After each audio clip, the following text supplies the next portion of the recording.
Her Har Mahadev. Welcome back my YouTube channel Ruby Pal vastu tips. जय माता दी। दोस्तों, आज की इस वीडियो में हम दो उपाय के लिए बात करेंगे। दोनों उपाय बेहद खास और विशेष है। ये जैसे कि आप सभी जानते हैं कि नवरात्र के बहुत ही पवित्र दिन चल रहे हैं और दीपावली से पड़ने वाले जो नवरात्र होते हैं ना, वो बहुत ही ज़्यादा शुभ और पवित्र माने जाते हैं। हमारी हर मनोकामना को ये पूरी करने वाले होते हैं और माता का आशीर्वाद पाने के लिए हम सभी भक्त माता रानी की 9 दिनों तक अपने घर में स्थापित करके उनकी पूजा करते हैं।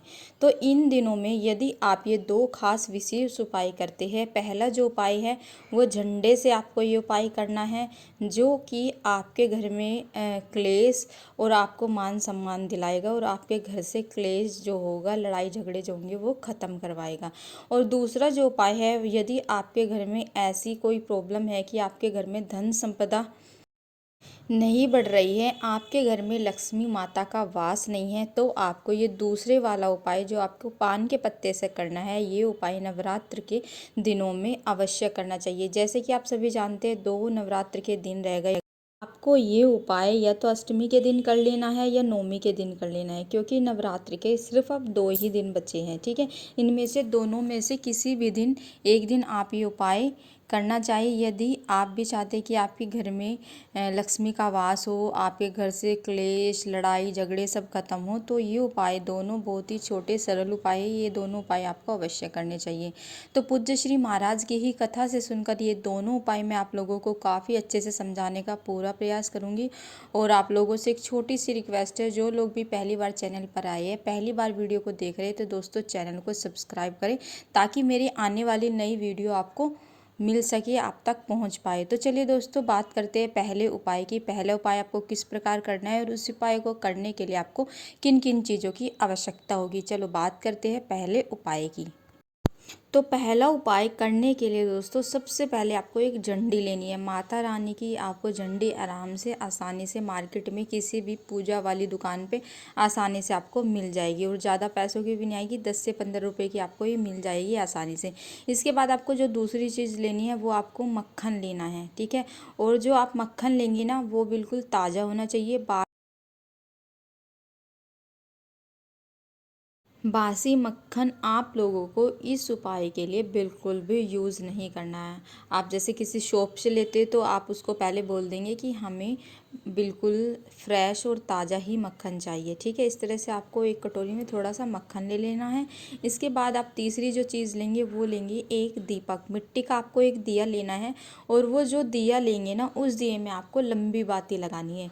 माता रानी के समक्ष जब भी दिया लगता है, तो हमेशा आपको लंबी बाती का ही दिया लगाना चाहिए, और दिए में आपको गाय का घी भरना है।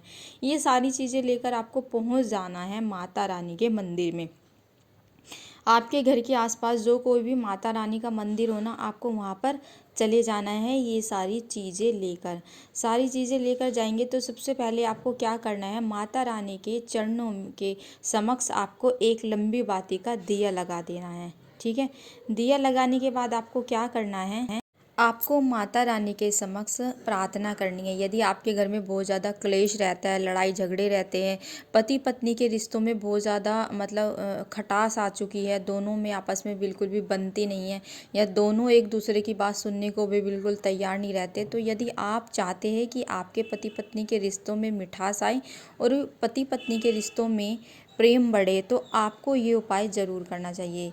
इस तरह से आपको प्रार्थना करनी है कि माता रानी, हमारे रिश्ते में बहुत ज़्यादा खटास आ चुकी है, हम पर अपना आशीर्वाद बनाए रखिए और हमें अपना आशीर्वाद दे कि हमारे रिश्तों में प्रेम ही प्रेम हो।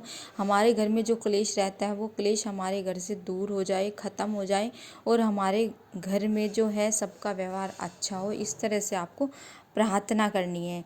इस तरह से प्रार्थना करने के बाद आपको क्या करना है, जो आपके पास झंडा है ना, उस झंडे के ऊपर आपको अच्छी तरह मक्खन लगा देना है। जितने भी अच्छी तरीके से आप इस झंडे के ऊपर मक्खन लगा सकते हो, उतने अच्छे तरीके से आपको झंडे में क्या है, मक्खन लगा देना है, और इसमें एक डंडा भी लगाना है। ठीक है, तो इसके बाद मक्खन लगाने के बाद आपको क्या करना है, ये झंडा आपको माता रानी के मंदिर में किसी भी स्थान पर लगा देना है।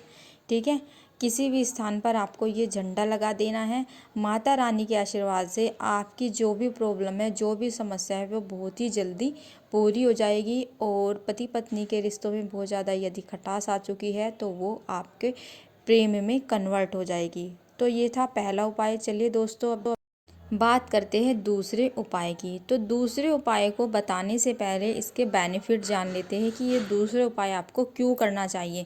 तो दूसरे उपाय का सबसे बड़ा जो बेनिफिट वो ये है, यदि आपके घर में धन संपदा की बहुत ज़्यादा कमी है, मतलब आपके घर में धन की बहुत ज़्यादा कमी है, धन किसी भी प्रकार आपके घर में आ नहीं रहा है, ठीक है, आपके घर में माँ लक्ष्मी का वास नहीं है और आर्थिक जो समस्या है वो बहुत ज़्यादा है आपके घर में। तो यदि आप इन समस्याओं का सॉल्यूशन चाहते हैं, आप चाहते हैं कि आपके घर में लक्ष्मी का वास हो, धन भी आपके घर में आता रहे, तो आपको नवरात्रि के किसी भी दिन आपको ये उपाय ज़रूर करना चाहिए। पान के पत्ते से आपको ये उपाय करना है और ये उपाय करने से नवरात्रि के दिनों में ही ये आपको उपाय करना है। आपकी ये उपाय करने से आपकी जो समस्या है धन से संबंधित, वो आपकी समस्या दूर हो जानी है। तो ये था इस उपाय को करने का बेनिफिट। तो चलिए दोस्तों, अब जान लेते हैं ये उपाय आपको किस प्रकार करना है और ये उपाय करने के लिए आपको किन किन चीज़ों की आवश्यकता होगी। ये उपाय करने के लिए आपको पान का पत्ता लेना है। पान का जो पत्ता होता है वो बहुत शुभ माना जाता है। ऐसा माना जाता है हमारे धार्मिक ग्रंथों के अनुसार, शास्त्रों के अनुसार, कि जब समुद्र मंथन हुआ था तो हमें पान का पत्ता भी उसमें प्राप्त हुआ था। जैसे कि समुद्र मंथन के समय बहुत सारी चीज़ें प्राप्त हुई थी जो माँ को अर्पित की जाती है, जैसे कौड़ी, गोमती चक्र, शंख। तो उसमें से एक है पान का पत्ता। नवरात्रि के दिनों में पान का पत्ते पूजा में इस पत्ते का उपयोग करना बहुत ही शुभ माना जाता है। तो सबसे पहले आपको एक पान का पत्ता लेना है। इसके बाद आपको क्या करना है, हल्दी पाउडर लेना है, ठीक है। इस तरह से जो साबुत हल्दी दिखाई गई है ना, वो आपको नहीं लेनी, हल्दी पाउडर लेना है। और हल्दी पाउडर आप छोटी सी कटोरी में मतलब 2 से 3 चम्मच ले लेंगे और एक छोटी सी कटोरी में थोड़ा सा पानी डालकर उसको मिक्स कर लेंगे। मिक्स करने के बाद वो उसका पेस्ट बन जाएगा। और जो ये हल्दी का पेस्ट बना है ना आपके पास, इसी पेस्ट से पान के पत्ते पर हल्दी से स्वास्तिक बनाना है। इस प्रकार आपको स्वास्तिक बनाने के बाद क्या करना है, पान के पत्ते पर आपने स्वास्तिक बना दिया। अब आपको क्या करना है, आपको 2 लौंग लेनी है, यानी आपको लौंग का जोड़ा लेना है।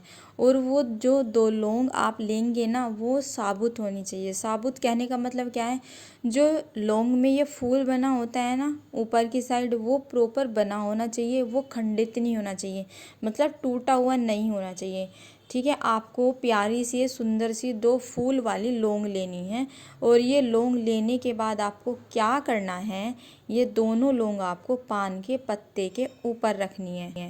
और पान के पत्ते के ऊपर जहाँ पर आपने स्वास्तिक बनाया है ना, पान के पत्ते के ऊपर जो हल्दी से स्वास्तिक बनाया है, वहीं पर उसी के ऊपर आपको ये 2 लौंग का जोड़ा रखना है। इस प्रकार जैसे आप वीडियो में भी देख पा रहे, इस तरह से आपको ये लौंग रख देनी है पान के पत्ते के ऊपर। और ये पत्ता लेकर आपको क्या करना है, जो भी आपके घर के आसपास माता रानी का मंदिर हो ना, वहाँ पर चले जाना है। माता रानी के मंदिर में जाने के बाद आपको क्या करना है, आपको वहाँ पर श्री दुर्गाए नमः इस तरह से, या जो भी आपको देवी मंत्र याद हो, वो मंत्र आपको कम से कम 21 या 51 बार बैठकर वहाँ पर जाप करना है। इसके बाद जो आपके पास पान का पत्ता है ना, जिसमें क्या है 2 लौंग है और स्वास्तिक बना हुआ है ना, वो पत्ता आपको माता रानी के चरणों में रख देना है। ये पान का पत्ता आपको माता रानी के चरणों में रखते हुए आपकी जो भी दिल की कामना है या मनोकामना है, या आपको जो भी संकट परेशानी है, वो आपको बोल देनी है, ठीक है। इस तरह से आपको माता रानी के समक्ष ये पान का पत्ता उनके चरणों में समर्पित करना है। जो कोई भी व्यक्ति नवरात्रि के इन दिनों में पान के पत्ते का ये उपाय करते हैं, तो उनके घर में कभी भी धन की कमी नहीं रहती है। जो आपने स्वास्तिक हल्दी से बनाया है, ये है कि ये स्वास्तिक बनाने से जो होता है, हल्दी धन संपदा का सूचक होता है। तो ये स्वास्तिक बनाने से आपके घर में कभी भी धन की कमी नहीं आएगी।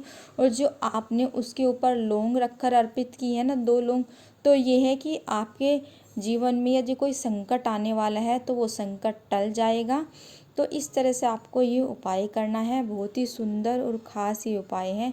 नवरात्रि के ये 2 उपाय बहुत ख़ास और विशेष है। ये उपाय आपको अवश्य ही करने चाहिए और बहुत ही छोटे छोटे सरल से ये उपाय हैं। आशा करती हूँ मेरे द्वारा बताए गए ये दोनों उपाय आप लोगों को काफ़ी अच्छे से समझ में आए होंगे। तो दोस्तों डेली मैं आप लोगों के लिए इस चैनल पर रोज़ नई नई पूज्य श्री महाराज के उपाय आप लोगों के लिए लेकर आऊँगी। तो चैनल को सब्सक्राइब करें और वीडियो को लाइक एंड शेयर करें। मिलते हैं आप लोगों से नेक्स्ट वीडियो में और कमेंट बॉक्स में माता रानी का कोई भी प्यारा सा नाम ज़रूर लिखें। जय माता दी।